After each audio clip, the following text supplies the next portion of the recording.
Erin suspiró mientras se recostaba en su silla. La luz de su computadora llenaba toda la habitación iluminando su cama y el suelo.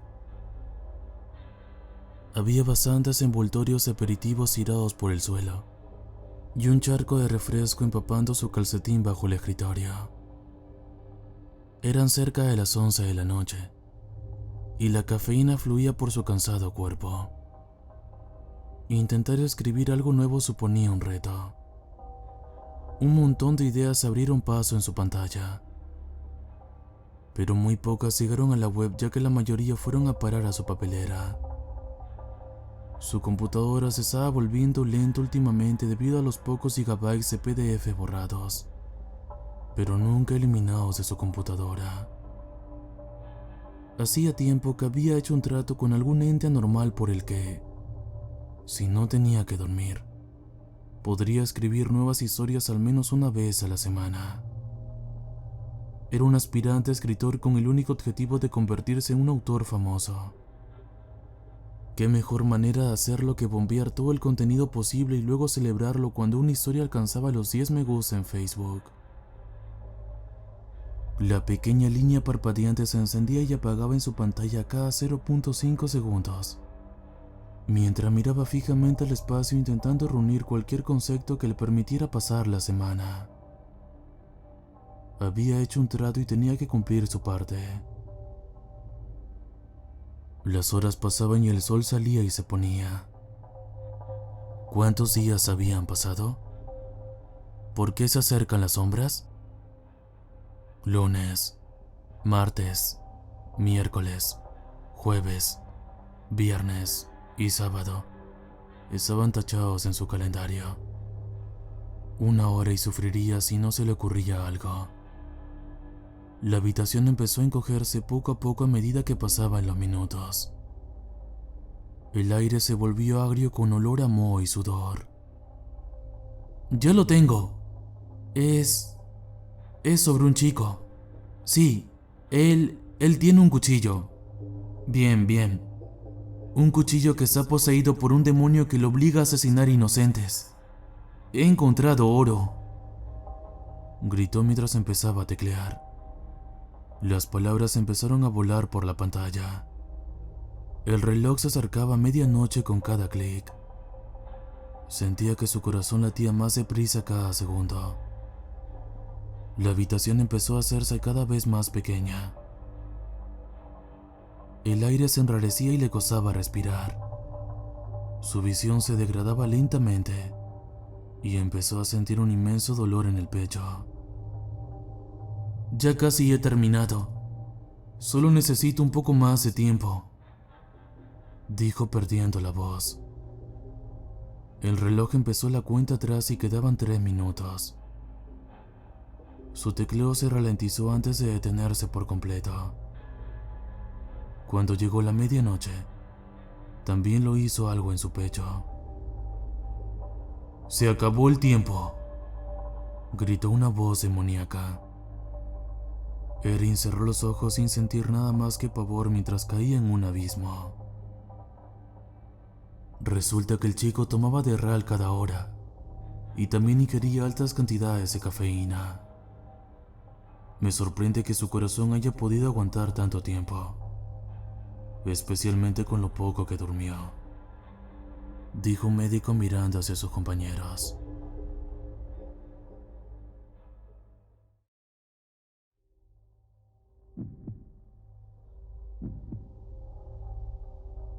Jeremy estaba de pie en la parada del autobús comprobando de vez en cuando la hora en su teléfono.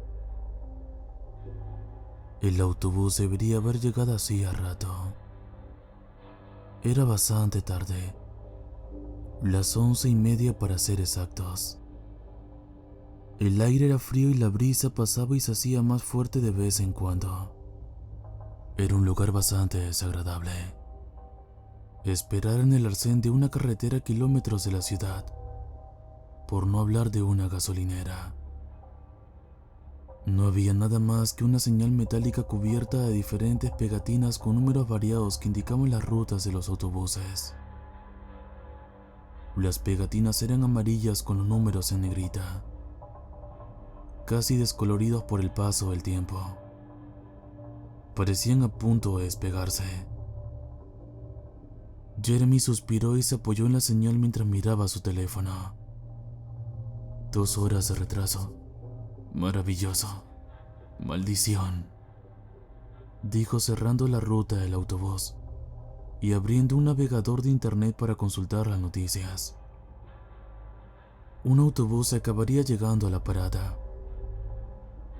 Jeremy levantó la vista con una leve sonrisa que pronto se desvaneció. Era el 12, no el 16. El autobús se detuvo antes de volver a arrancar y dirigirse a la siguiente parada. Jeremy miró al otro lado de la calle y vio un hombre de mediana edad vestido de traje que caminaba hacia él. La piel del hombre era de un blanco pálido y con la edad visible de los pliegues y el estrés debido a las bolsas bajo los ojos. Jeremy retrocedió un momento, conmocionado. No había visto que la puerta del autobús se abriera ni que saliera nadie. El hombre se dirigió al banco cercano a la parada y se sentó. Hace un poco de frío esta noche, soltó con voz monótona y sin contexto.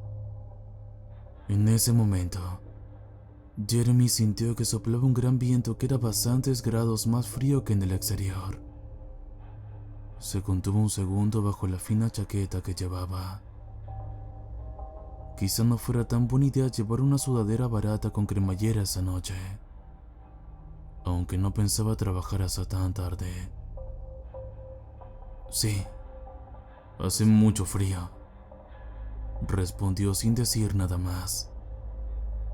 Jeremy miró en el arbusto al otro lado de la calle lo que le pareció un par de ojos blancos brillantes. Parecían pertenecer a una criatura humanoide negra, casi como una sombra viviente sin rasgos aparentes.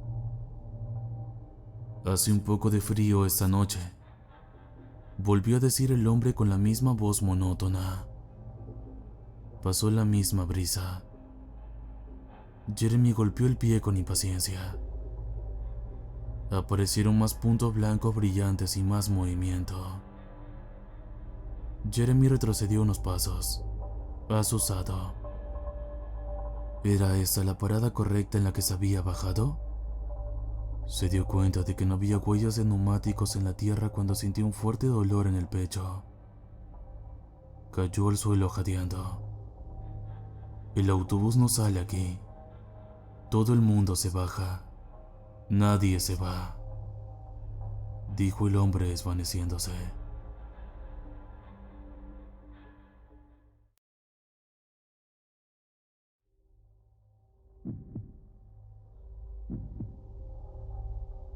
Todo empezó cuando compré un objeto extraño en una oscura casa de empeños.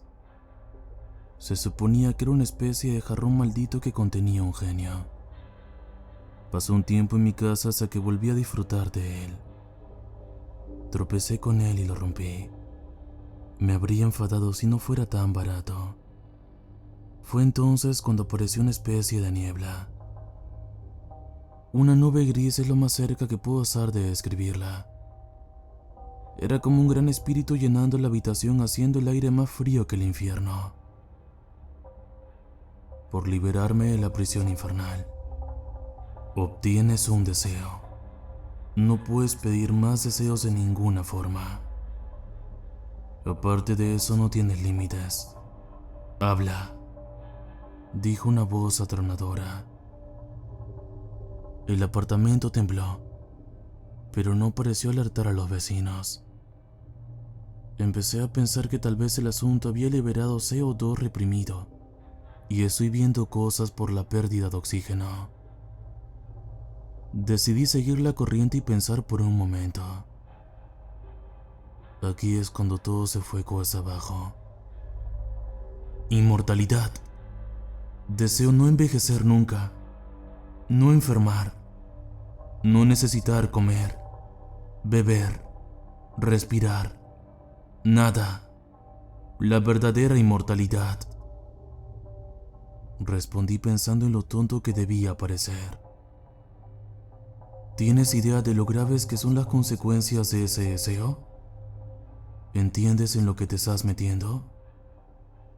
La mente humana no puede comprender la eternidad. Poder vivir para siempre es una lección muy pesada, dijo la voz. Debería haber escuchado entonces. Pero como la mayoría de la gente, la ignorancia fue mi principal respuesta en su lugar. Por supuesto, al final podría vivir como quisiera. Fue la peor respuesta que se me ocurrió. Han pasado 230 años desde entonces. Nunca me he caído ni me he sentido cansado. Lo único que me duele es mi estado mental. He visto la caída de la humanidad. Sí, la tecnología evolucionó, pero también las armas de guerra. Lo peor fue la guerra silenciosa de 50 años. Una serie de ataques y batallas en todo el mundo, pero poco a poco destruyendo ciudades y luego países. No hay caracol, ni tipo con capucha negra y hoz, ni cielo ni infierno. Una vez que mueres, ya está. Durante mucho tiempo tuve miedo a la muerte y quise engañarla todo lo que pude. He sido tan egoísta e ignorante con esa elección. He tenido docenas de familias. Mis hijos nunca duraron mucho, porque mis genes inmortales aceleraban su regeneración celular hasta niveles casi cancerosos.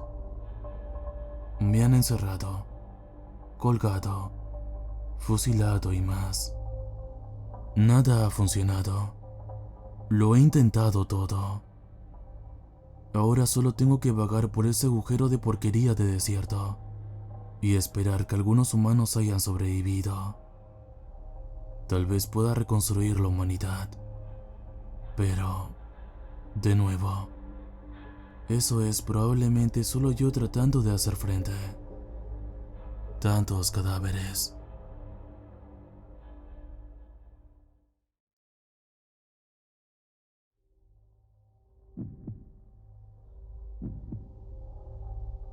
$9,262.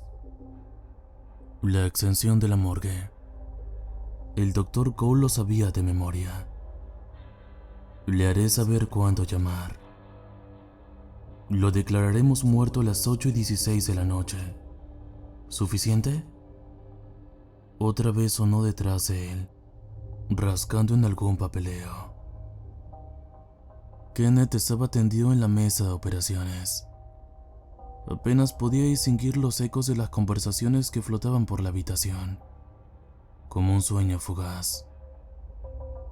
Tenía los párpados pegados y el cuerpo inmóvil, a pesar de sus desesperados esfuerzos por moverse. Lo último que recordaba era haberse sometido a una intervención rutinaria en el pie. El Dr. Raymond Cole era el cirujano ortopédico jefe del University West Hospital. Fue él quien aconsejó operar a Kenneth tras un desafortunado encontronazo con un rastrillo de mano en el jardín. Como mucho, se imaginaba puntos de sutura. Así que se sorprendió bastante cuando el Dr. Cole insistió que un debridamiento exhaustivo era la única forma de evitar la necrosis. Apareció una tercera voz. Mi nuevo contacto se llama JS. Está especializado en gastrointestinal y renal, pero puede remitirnos para el resto. Sus honorarios de vendedor son justos. Kenneth reconoció esa voz como la del Dr. Jerry Johnson, que proporcionó la anestesia para el procedimiento. A Kenneth le dijeron que estaba en buenas manos, dado que el Dr. Johnson era el jefe del departamento de anestesiología. Bueno, no te preocupes por encontrar un comprador para el páncreas esa vez. Diabético de tipo 1, añadió el Dr. Hublix mientras hojeaba la historia clínica de Kenneth. El Dr. J. Hublix era el director médico del hospital. Acababa de regresar tras informar a la familia de su muerte. Insuficiencia respiratoria. Una complicación inesperada. Hicimos todo lo que pudimos. Observó cómo la esposa y los hijos de Kenneth se desplomaban en el suelo, devastados, y su expresión permaneció fría. El doctor Cole cogió el bisturí para la primera incisión, mientras su colega continuaba. Pero bueno, por lo demás sano, será bastante rentable. Espere, exclamó bruscamente el doctor Hoblitz. Hay una discrepancia entre los dos últimos pesos registrados. Pesaba 84 kilos en su cita preoperatoria de la semana pasada, pero el MAR registró 64 kilos hoy. Maldito idiota, Jerry. ¿Dosificaste el fentanilo para 64 u 84? Bueno, 64, respondió el doctor Johnson. Pero si te callas una maldita vez, podemos terminar antes de que se pase el efecto. Kenneth era cada vez más consciente de la posición en la que se encontraba y recuperaba lentamente la conciencia. El pánico se apoderó de él. De repente, sintió que volvía la sensibilidad a su brazo izquierdo. Repasó con urgencia en su cabeza todas las opciones posibles para escapar. Tengo que ir a por ello. Hizo acopio de todas sus fuerzas para levantar el brazo izquierdo y alcanzar lo que esperaba que fuera otro bisturí a su lado. El doctor Cole echó un vistazo. Maldición. ¿Se le movió el brazo? Por Dios, el ritmo cardíaco está subiendo. Se está despertando. Trae el maldito fentanilo. Las extremidades de Kenneth entraron en calor mientras volvía a sumergirse en un profundo sueño.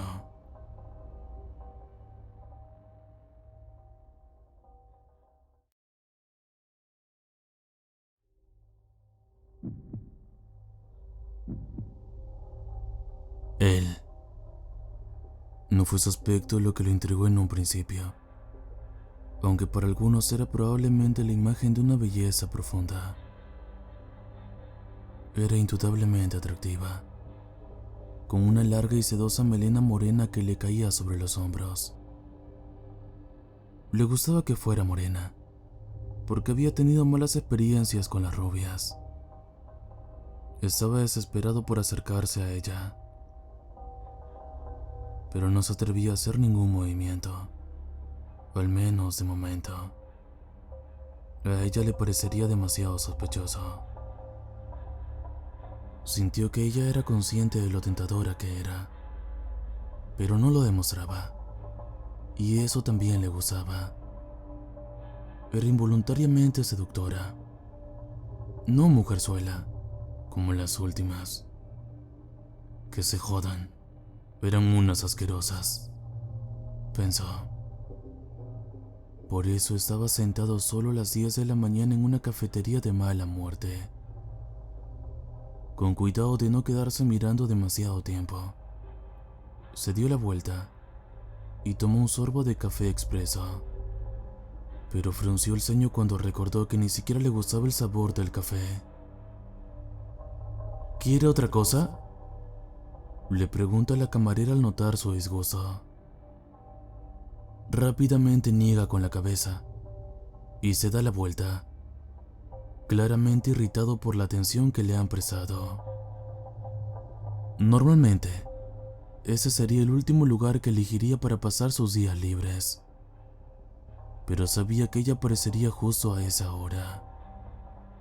Pensó en acercarse a ella, pero sabía que no debía sobrepasar sus límites. No le había ido bien en el pasado. Dio un último y temido trago y se dirigió hacia la salida. Ella. Las 10 de la mañana, justo a tiempo para desayunar en su cafetería favorita. Haciendo cola para pedir, sintió que algo la acechaba por detrás. Era una cara conocida. Un hombre apuesto, probablemente de unos 30 años. al que se había acostumbrado a ver últimamente. Su presencia pesaba, y no estaba segura de cómo la hacía sentir. ¿Incómoda? No, no seas tonta. A las 11 de la mañana regresó a su apartamento. A pocos pasos de la puerta se sorprendió al ver al hombre de la cafetería doblando la esquina. Supuso que debía de vivir cerca, ya que su piso estaba a varios kilómetros de la cafetería.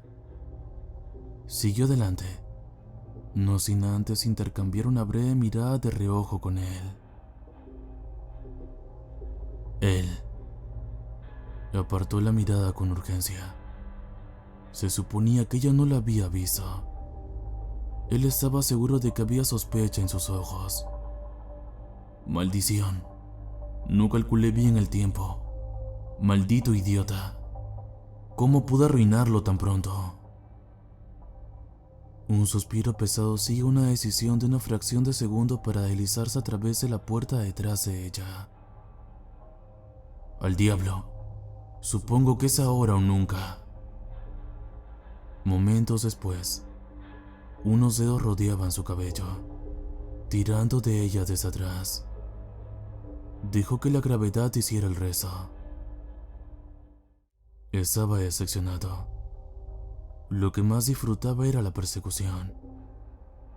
Esta vez terminó demasiado pronto. Contemplando el cuerpo inconsciente al pie de la escalera, pensó: es realmente hermosa. Qué pena.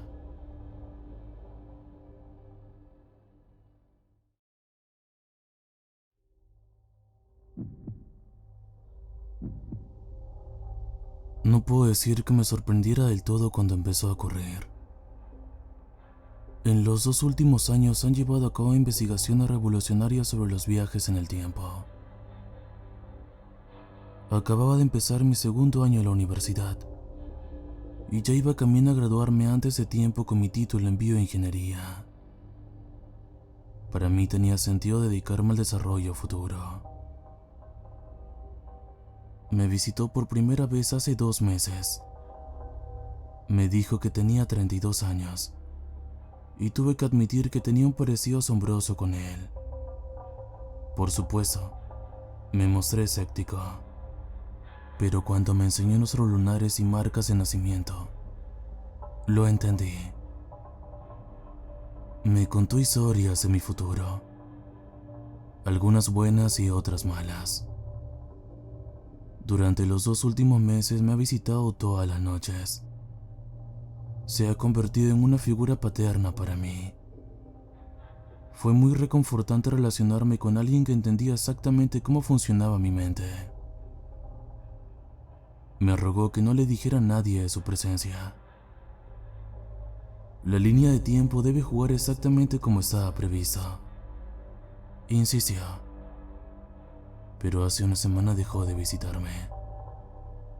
Al principio me enfadé, pero luego me preocupé por la posibilidad de que le pasara algo. Esa noche me fui a la cama sin otra visita. Hacia las 3 de la madrugada me desperté con el ruido de la ventana al abrirse. Había vuelto. Me emocioné mucho. ¿Dónde has estado?, exclamé. Lo siento, me ha surgido algo. Se sentó a mi lado en la cama. Es que no puedo esperar más. Verás, lo que pasa es que no soy exactamente tu yo del futuro. La di la cabeza, confundido. Ni siquiera soy de esa dimensión. Resulta que, cuando empezamos a probar nuestro prototipo, descubrimos que el viaje en el tiempo abría la puerta al viaje interdimensional. Somos bastantes. ¡Cielos!, exclamé. Siento no haberte visitado últimamente.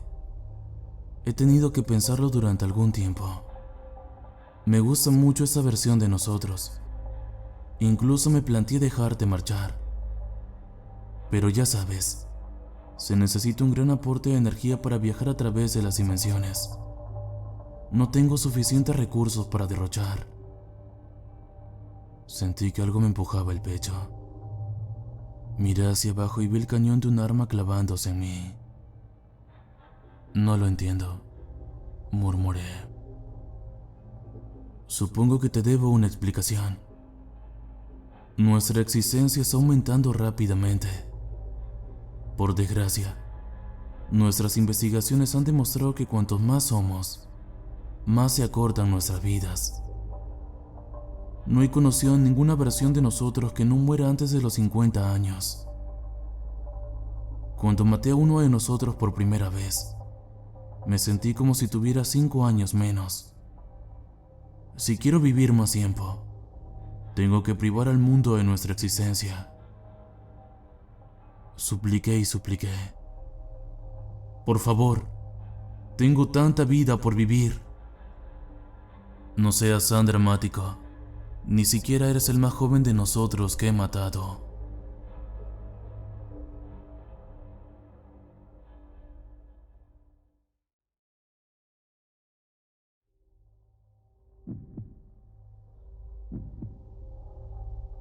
Era como una película. Compré una botella de cerámica antigua en una tienda de segunda mano. Iba a hacer un jarrón. Sinceramente, ni siquiera quería frotarla. Solo intentaba quitarle un poco de polvo de lateral. 3 movimientos más tarde, una nube de humo azul surgió de la abertura y, de forma muy cliché, un genio apareció de entre la niebla. Quiero 5 millones. Quiero ser famosa. Quiero una mansión. Solté, y mi boca escupió mis 3 deseos antes de que me diera tiempo a pensar. Él frunció el ceño. ¿Qué?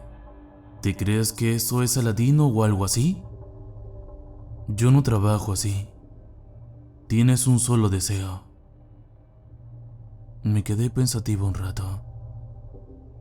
¿Cómo podía conseguir todo lo que quería con un solo deseo?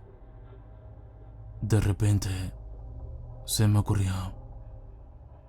Conviérteme en Taylor Swift. Se burló, pero chasqueó los dedos.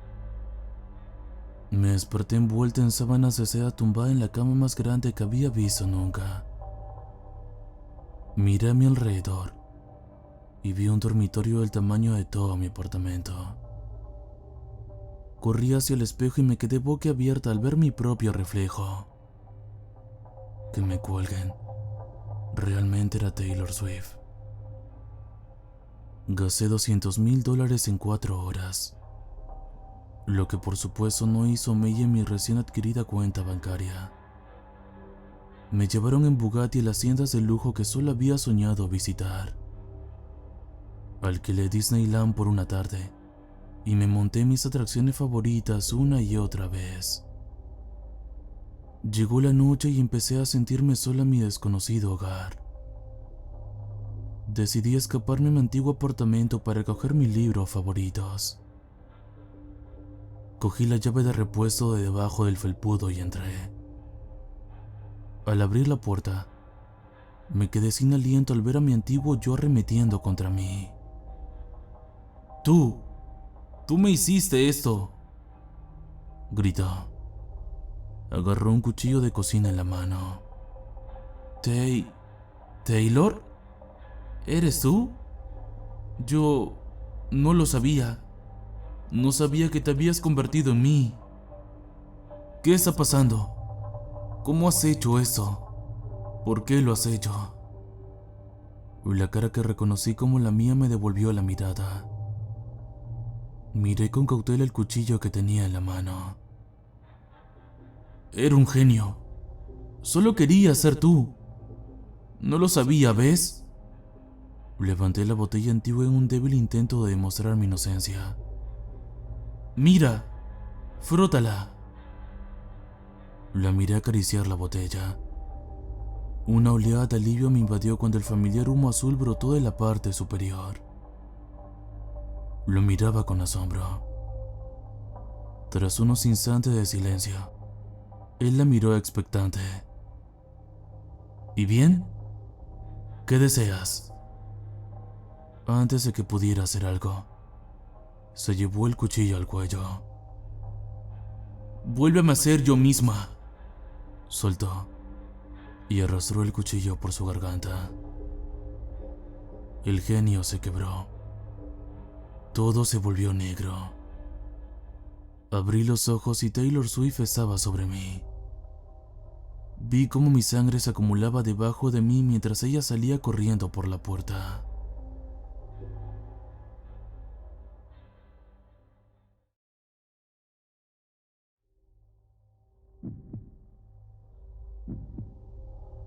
Mi madre y yo tuvimos una relación tensa mientras crecíamos. Era alcohólica y una borracha malvada. Mi padre la abandonó cuando yo tenía 4 años y ella descargó su ira conmigo. Empezó con maltrato verbal, pero a medida que fui creciendo se volvió físico. Siempre ha negado sus fechorías. Quizás su estado de embriaguez crónica le borró la memoria, pero algo me decía que sabía exactamente lo que hacía. A medida que fui creciendo, las palizas se hicieron más regulares y más severas. Me llamaba mentirosa cuando me enfrentaba a ella y me acusaba de inventar historias para llamar la atención. Llegó un momento en que me internó en un hospital psiquiátrico, convencida de que me estaba haciendo daño.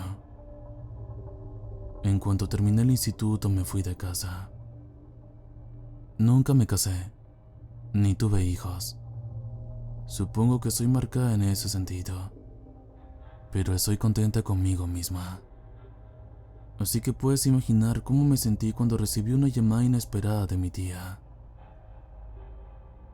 «Laura, me ha llamado tu madre. Me han dicho que le han diagnosticado Alzheimer. Necesita ayuda». Me burlé. Mi tía me suplicó: «Laura, somos su única familia. No puedo cuidarla yo sola. Además, tendría que desarraigar toda mi vida. No tenemos dinero para una residencia. Te lo ruego». Protesté, pero acabé cediendo. Llevamos un año cuidándola. Al principio no fue tan mal. Ella era inusualmente agradecida, pero fue cuesta abajo rápidamente. Cuando tienes un familiar con Alzheimer, lo mejor que puedes esperar es que se vuelva agradablemente demente. No fue el caso. En cuanto dejó de reconocerme, se puso a gritar al verme y a insultarme. Rápidamente se volvió física. Los puñetazos no hacían mucho daño a su edad, pero aprendió que golpearme con un plato o un cuenco sí lo hacía. Se aficionó a tirar cosas y a despertarme a mitad de la noche con las manos alrededor del cuello. ¿Qué se suponía que debía hacer? ¿Controlar a una anciana de 80 años? ¿Golpearla? Simplemente la aguanté. Hace una semana tuve que llevarla a urgencias. El médico nos dijo que era un ataque al corazón. Necesitaría cirugía mayor para vivir. A su edad, los riesgos eran mayores que los beneficios. Me sentí culpable por estar tan aliviada. Solo tardó un par de días en empeorar. Esa mañana, el médico me dijo que le diera el último adiós. Le cogí de la mano mientras su respiración se hacía más agitada. «Laura», susurró. Era la primera vez que me reconocía en meses. Se me llenaron los ojos de lágrimas. «Tengo algo que decirte», dijo débilmente. Me sorprendió la coherencia de su discurso. Me miró directamente a los ojos. «Nadie me ha diagnosticado Alzheimer. Simplemente me gusta darte una paliza». Respiró una vez más y cerró los ojos.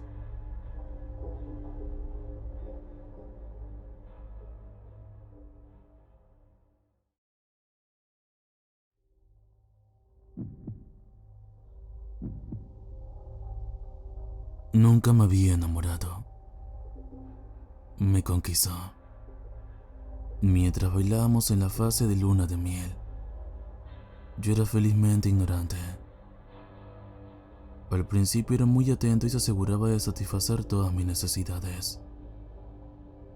Pero, con el paso de los meses, empecé a sospechar que no era la única con la que pasaba el tiempo.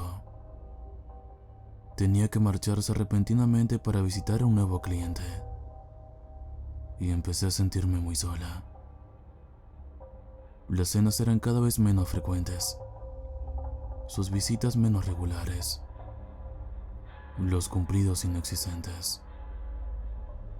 Me sentaba sola, esperando a que entrara por la puerta y me sorprendiera como solía hacer. La semana pasada decidí enfrentarme a él. Hacía días que no sabía nada de él, y por fin apareció después de prometerme que me visitaría con más regularidad. Estaba que echaba humo. ¿Hay alguien más, verdad?, grité. Admito que no era mi mejor cara. Cálmate, Lisa. Sé que no te he visto tan a menudo. Lo siento. Es que he estado muy ocupado. Tenía una bolsa de Wendy's en la mano. Sabía que era mi favorita. Me sentía avergonzada por mi patética muestra de celos. Hicimos el amor y me dio un beso de buenas noches, prometiéndome que esa vez lo vería antes. Pero pasaron otros 3 días y mi rabia crecía. Ya no podía negarlo. Entonces llegó el día. Llegó a casa con otra mujer. Aunque una parte de mí ya lo aceptaba, me hervía la sangre. Elisa, te presento a Rebeca. Espero que lo entiendas, pero ya no me satisfacía lo suficiente. En realidad creo que ustedes se llevarán bien. ¿Cómo pudiste?, grité. ¿Sabes cuánto te quiero?, se rió. Lo sé. En realidad es bastante sorprendente. Ahora cállate. Bajaré la cena en un momento. Empujó a Rebeca escaleras abajo. Quería destrozarle las extremidades. Me abalancé, pero retrocedí. La cadena alrededor de mi cuello me cortó la piel. Sollozaba mientras la encadenaba al otro lado de la habitación, con los gritos amortiguados por la mordaza en la boca.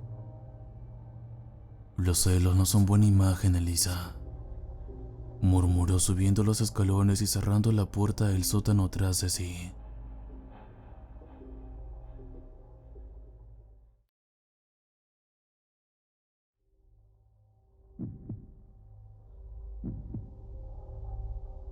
El agujero en mi corazón no ha hecho más que crecer desde que te fuiste. 8 años estuviste en mi vida. ¿Cómo pudiste irte tan de repente? Sabías que dependía de ti. Sabías que eras el único apoyo que tenía. Sabías que eras el único apoyo que tenía. Pero me dejaste, sin ni siquiera una despedida. Pensé que nuestro vínculo era más fuerte que eso. Las cosas han sido difíciles desde que te fuiste. Ha habido otros en el camino, y al principio pensé que podrían llenar el vacío. Pero nadie va a sustituirte jamás. Nunca amaré a nadie como te amé a ti. Ahora aquí estamos, 6 años después de que pusieras mi mundo patas arriba, y decides que quieres volver a formar parte de mi vida. Me enviaste una carta. Una carta. Ni siquiera te tomaste el tiempo de llamarme.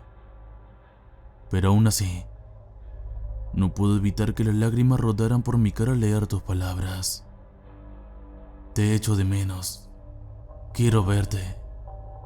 Por favor, Reúnete conmigo mañana en nuestra cafetería favorita. Estaré allí a las 11.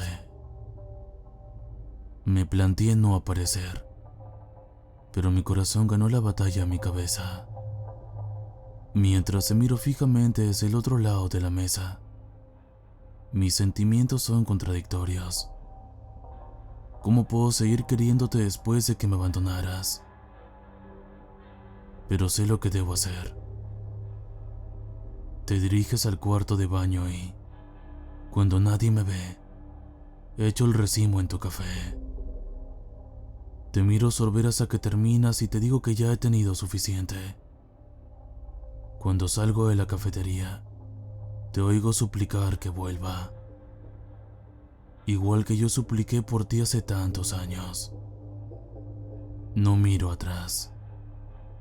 Adiós, mamá.